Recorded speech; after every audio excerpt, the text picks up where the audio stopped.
adalah sebuah penilaian baik buruk, maka tidak bisa dipungkiri bahwa ada sistem moral di balik tiap ide, konsep, teori, atau metafisika. Pak Bardjo yang tampaknya baik, ternyata telah membelah dunia ini menjadi dua. Yang baik di matanya adalah organisasi profesional dan berjarak. Yang buruk adalah organisasi yang terlalu mengurusi pribadi-pribadi. Kaum ideolog dengan lebih keras memilah dunia menjadi hitam putih. Yang baik adalah mereka yang tidak memiliki alat produksi, kaum buruh yang tertindas. Yang buruk adalah kaum pemilik modal.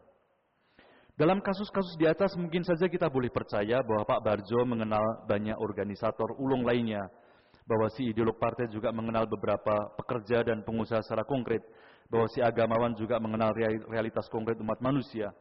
Namun meski kita andaikan bahwa mereka itu mengenal secara pribadi realitas yang mereka teorikan itu, toh itu tidak mencegah mereka untuk tiba-tiba begitu saja dengan sewenang-wenang membelah dunia kenyataan apa adanya ini menjadi dua kubu yang saling bertentangan, baik versus buruk. Menjadi pertanyaan lebih tajam lagi bila ternyata Pak Bardjo atau ideolog atau agamawan itu ternyata hanya di belakang meja tidak mengenal realitas apa adanya. Bagaimana mungkin bila ia tidak mengenal dunia kok berani-beraninya menilai dunia? Apakah dunia ini bernilai? Apakah dunia ini bisa diberi nilai? Hegel mengumpamakan kebijaksanaan sebagai burung hantu Minerva yang terbang manakala senja mulai tiba. Ketika hiruk pikuk dunia selesai, barulah sang filsuf merenungkan dan mencoba memahaminya untuk akhirnya menyatakan bahwa yang real adalah rasional dan yang rasional adalah real. Hegel percaya bahwa rasionalitas adalah apa yang ada di balik realitas.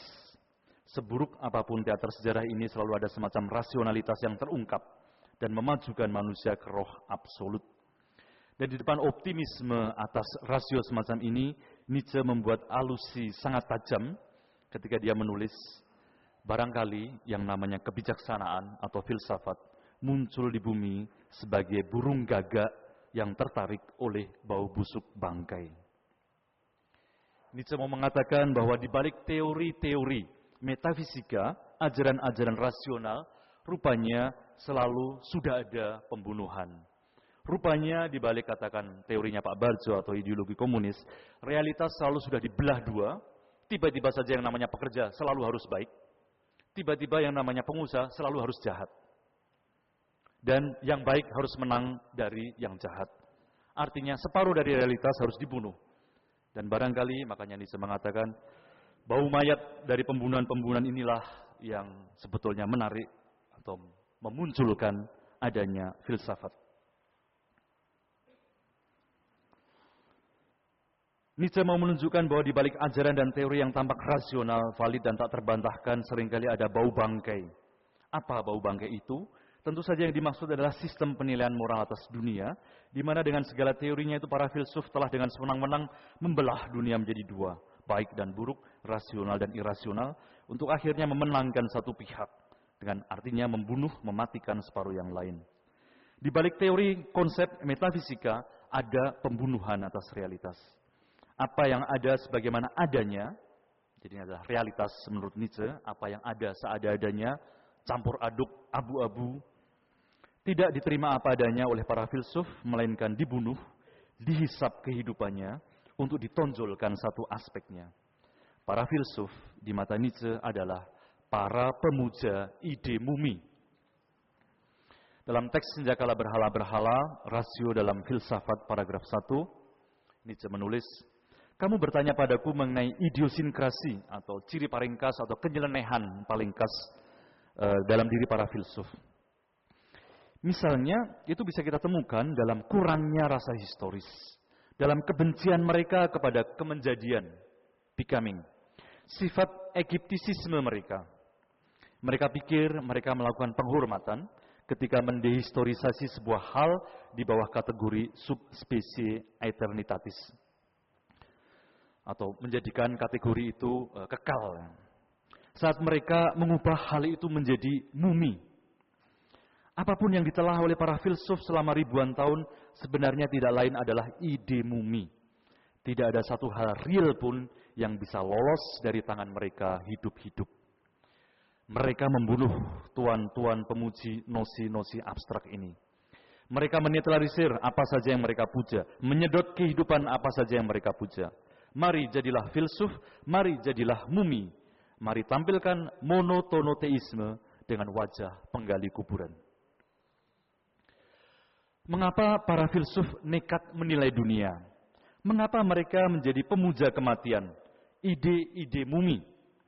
Dengan pertanyaan ini, pada tataran kedua, psikogenealogis Nietzschean akan menghunjam lebih dalam dari analisis moral ke analisis psikofisiologis.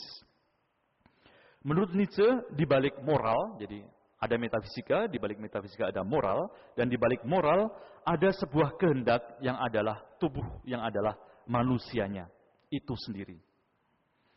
Manusia Sokrates macam apa yang ada di balik ajaran-ajaran Sokratik? Ini adalah khas cara Nietzsche menganalisis. Di balik ajaran-ajaran, dia akan selalu menunjuk manusianya seperti apa. Dan dari melihat manusianya itulah akan ketahuan apakah sikap hidupnya afirmatif atau negatif terhadap kehidupan. Di balik ide, konsep, keyakinan akan Tuhan, kebenaran, masyarakat tanpa kelas, dan seterusnya, pertanyaan Nietzsche selalu akan menghunjam dalam mekanisme penghendakan orang-orang yang memegangi, jadi manusia-manusia yang memegangi konsep atau keyakinan di atas. Ia mencari tipe manusia apa di balik ajaran-ajaran bijak tersebut.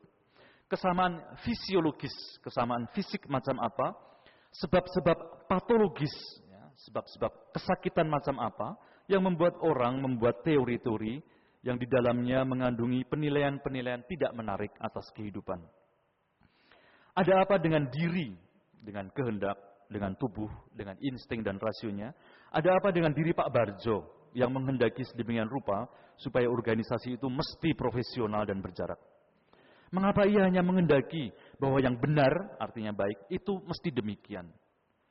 Jangan-jangan Pak Barjo adalah orang yang penakut. Jangan-jangan Pak Barjo adalah orang yang tidak berani berhadapan langsung dengan orang-orang konkret yang pendapatnya 1001. Ia takut konfrontasi. Ia takut bertempur dan berdebat untuk mengatakan apa maunya. Dan bisa jadi untuk menutupi ketakutan, kelemahan, keterserakan atau dekadensi, ketidakmampuan mengutuhkan dirinya inilah, lalu Pak Barjo bersembunyi di balik teori metafisika atau ajaran tentang organisasi itu mesti profesional.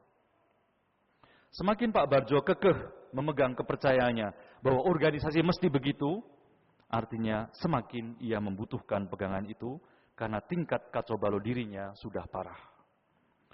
Dan kepercayaan absolut seperti itu praktis akan menafikkan realitas, memiskinkan realitas, kalau tidak membunuh seluruh akal sehat dan permintaan normal untuk selalu terbuka supaya orang bisa berkembang sebagai pemimpin, supaya organisasi juga tidak beku mati di bawah selubung kata profesionalisme. Seorang pemimpin yang dekaden tidak akan inspiratif karena ia terlalu takut berhadapan dengan realitas. Alih-alih memberikan inspirasi supaya realitas keindonesiaan kita menjadi menarik, ketakutannya justru makin memperburuk situasi. Metode genealogis Nietzschean selalu berkutat pada soal apa yang dimaui kehendak ketika ia menghendaki sesuatu. Ada apa dengan tubuhmu? Ada apa dengan dirimu sehingga kamu begitu kekeh memegangi sebuah prinsip, teori, konsep, ideologi, filsafat, atau agama tertentu. Jangan-jangan semua itu berasal dari keterserakan dan ketakmampuan diri untuk mengutuhkan diri kita sendiri. Jangan-jangan itu berasal dari ketidakberanian menghadapi realitas apa adanya. Jangan-jangan itu berasal dari dekadensi. Contoh kaum dekaden, artinya yang merosot, yang menurun, yang terserak, bukan hanya dalam figur-figur yang dianalisis panjang lebar Nietzsche seperti Sokrates, Platon, Schopenhauer, atau Wagner, tetapi juga akan kita temukan dalam analisis panjang lebar dalam Twilight of Idols, dalam diri kaum altruis, kaum anarkis, dan kaum Kristiani. Mereka semua adalah contoh-contoh orang dekaden. Apa itu dekadensi? Dekadensi adalah keterserakan diri. Dan ini diperlihatkan Nietzsche dalam teks yang cukup menarik, Kasus Wagner, paragraf 7. Di paragraf pertama dia memberikan ciri dekadensi dalam diri Wagner.